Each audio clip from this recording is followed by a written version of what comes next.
In Afghanistan, 1880, the British resident had been murdered, the emir ousted, the country divided between Kandahar and Kabul, and the population left chafing at occupation.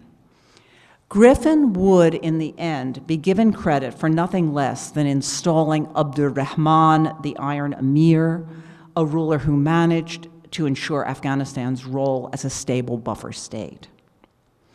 Fresh from this extraordinary moment, in 1881, Griffin arrived in central India to take over responsibility for a number of princely states, including Bhopal. Shah Jahan Begum and Sadiq Hassan, soon to be part of his life in this new situation, were in some ways strikingly like him. All were, to some extent, self-made in rising to their current positions.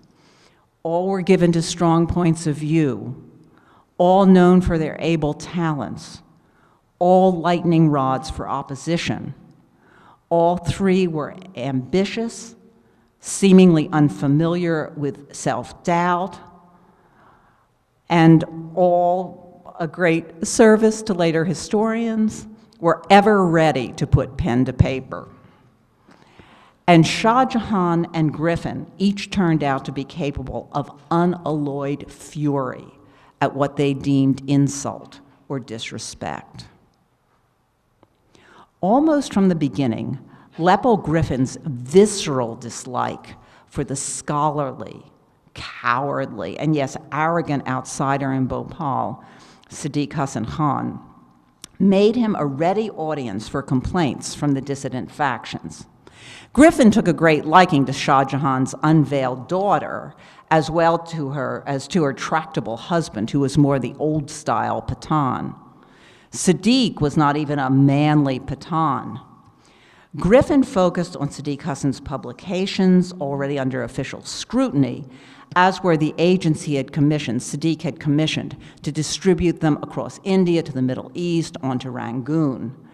There were rumors, too, of the Nawab's intrigues in places like Constantinople and Afghanistan. There is absolutely no indication that Sadiq Hassan had any interest whatsoever in fomenting discontent within India. Sadiq Hassan wanted his books distributed. He followed international affairs to find cosmological signs. And like other Muslim Indian princes, say like Hyderabad, both he and Shah Jahan looked to the Ottomans as an alternate source of honors and model for modern rule. Shah Jahan issued a civil code, and she gave it the Ottoman name Tanzimat. Far from encouraging jihad, Sadiq Hassan asserted its illegitimacy under British rule, most explicitly in a work, I think his only work that was translated into English, his Interpreter of Wahhabism, which was published in English in 1884. It made no difference.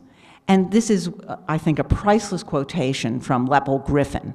In his opinion, quote, educated Mohammedans were able to read between the lines. So much for whatever it was that Sadiq Hassan wanted to get across. Sedition as a crime is almost impossible to disprove since it requires no action, only attitudes of disaffection. The crime in democratic settings has been highly circumscribed by stringent tests of free speech.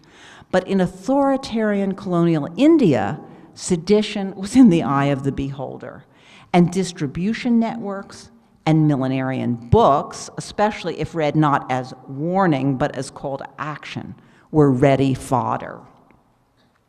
Shah Jahan and Sadiq Hassan had the cards stacked against them.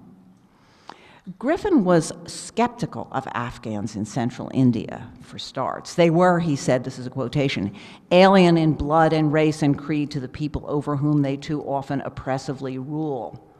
He, in the middle of his time in Bhopal, he went to the US and wrote a book about America called The Great Republic, which is interesting to read because it gives you a feeling for one of the other reasons he may have been so opposed to Sadiq Hassan. He had no respect for the lower orders or democracy, self-made man. And as for women, he talked about women in the US, but he also talked about women in India quite a lot, and women in general. In one article, he argued, for example, that women and Western educated Bengalis showed the same characteristics. And those characteristics made both unfit for public life. The Bengalis, he added, merited contempt by stronger and braver races, whereas those very characteristics, shared characteristics, made women worthy of honor. The bookish Sadiq Hassan fell short on all fronts. And it was chivalric honor Griffin wanted to offer Shah Jahan. The pithy line that colonial Britons imagined white men saving brown women from brown men in Bhopal took concrete shape. The brown man in question was Sadiq. To Griffin, a rank deceiver who had duped a hapless woman, even hiring sorcerers to prosecute nefarious designs. Griffin saw the critical step as freeing Shah Jahan from seclusion. It was not an Islamic requirement, he told her. She was not some Hindu Rani, he nagged. And having received her carte de visite with her photograph, he wrote, "I have seen most of the princesses of Europe, and no other face is so lighted by high intelligence and wisdom." To this last flight, Shah Jahan cleverly wrote back to Griffin that, quote, he seemed to imagine that her ideas and opinions were written on her face. There's no conclusive evidence that Bhopal was maladministered, but accusations against Sadiq Hassan flowed to Calcutta from Griffin's pen. He urged execution or transportation for life as fit punishment, not least, as he thundered, because it was unthinkable that English officers and gentlemen and the direct representatives of His Excellency the Viceroy could be required to transact business with a man whom they knew to be a traitor to Her Majesty the Queen Empress. In the end, the Viceroy, on the grounds of administrative abuses, decreed that Sadiq Hassan was to be stripped of his honors, the 17-gun salute, the honorary gifts, the title Nawab, and barred from any role in governing. Griffin fumed, but he announced the agreed-on measures at a public durbar in Bhopal in October 1885.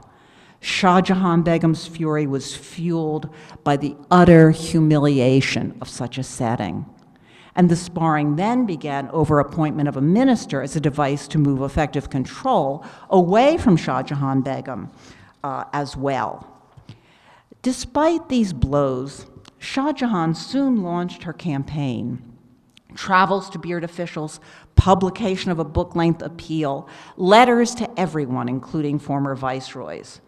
She disciplined her feelings, and for example, at Griffin's request on behalf of an Anglo-Hungarian Orientalist, whom we knew from Punjab, who was building an institute in Surrey, she funded what would be Britain's first purpose-built mosque, known as the Shah Jahan Mosque to this day. It's a contemporary photograph. Vernacular papers denouncing Griffin's actions, whom he claimed the newspapers were in the pay of the ex-Nawab, had a field day. The publication of a lengthy unsigned article in the London Times criticizing Sadiq Hassan did not help Griffin either. Since it leaked confidential official exchanges, the finger pointed to Griffin, trying to justify his actions in Bhopal. The article alleged not only sedition, but premarital seduction of Shah Jahan by Sadiq Hassan as well. The Viceroy wrote Griffin a letter of censure, as well as a letter to Shah Jahan expressing outrage at an insult to a lady of high descent like yourself. Griffin by now was raging at the official failure to bring charges of libel on his behalf against the Calcutta newspaper, and one of his protests wound up in one of the leading Anglo-Indian newspapers. Griffin left Bhopal in 1888. He went to Hyderabad very briefly. He left India for good. took up various business opportunities, kept writing stream of articles in various outlets, tried unsuccessfully to enter Parliament. His obituary in the Times, 1908, noted that given his brilliance, quote, it was always a matter of surprise to his friends that his career stopped where it did. Sadiq Hassan, meanwhile, had died in 1890, like a character in a romantic novel felled by fate. He succumbed to some vaguely described dropsy. Shah Jahan Begum never forgave her opponents, never reconciled with them, never gave up on seclusion, as Griffin had confidently predicted she would once Sadiq was gone. She built her consort a marble tomb with a chronogram that proclaimed her spouse to be the great Amir.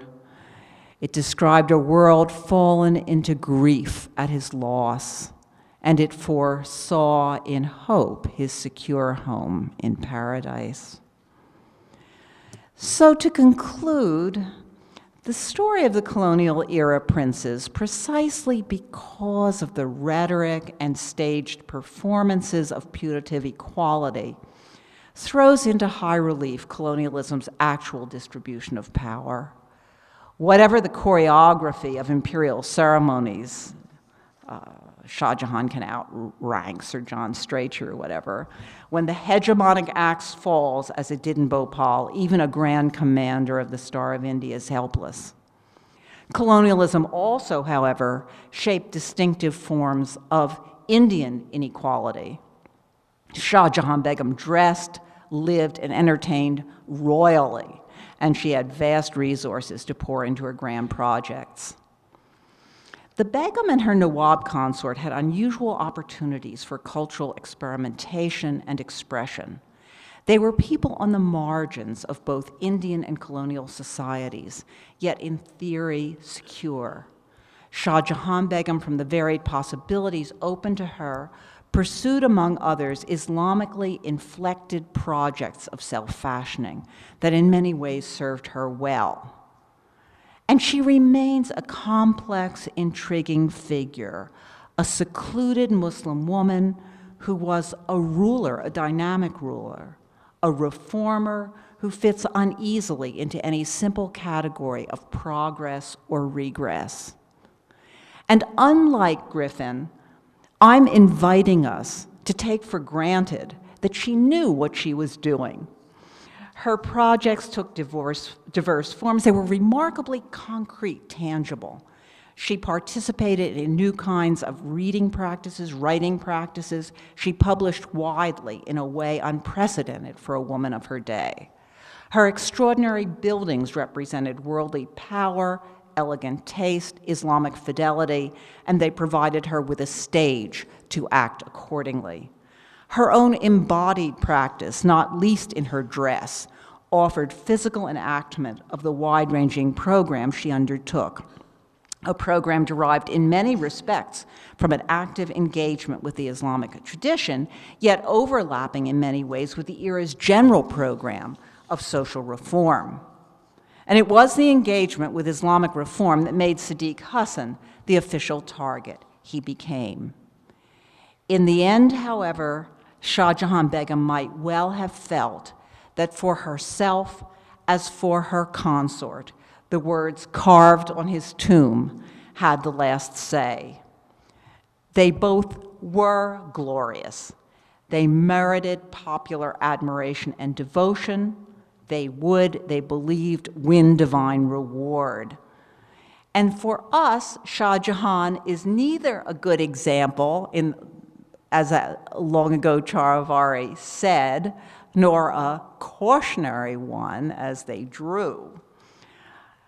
Caution, unless the caution is to watch out for people like Griffin, who think they know what Islamic practices mean.